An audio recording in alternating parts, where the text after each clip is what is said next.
how to write a review.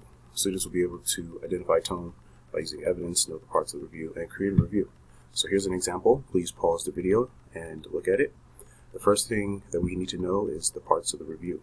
So number one, a good title. And a good title is something that hints at the topic and your opinion, not gives it away, just, review of a restaurant. Another thing that a review has is analysis. It shows what's good or bad about this, for example, this restaurant or a product or some event.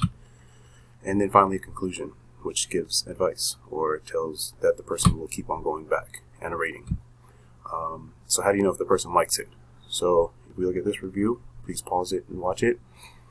Okay, so we look at the words. So what are the words? This is what gives us the tone.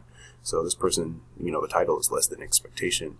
You see the word typical, used to be way better, crowded parking, noisy inside. So they're giving a lot of comments and analysis of this restaurant, but they're, showing that, the bad things. So this is how we know that this person doesn't like the restaurant.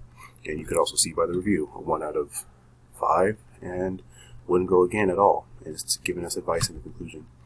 So that's it. So here's one last one. Again, review, good title. What else does a review have? Review has analysis. This is where the words that you used, good, bad, what was good, what was bad. It has conclusion. It has a rating. And that's it.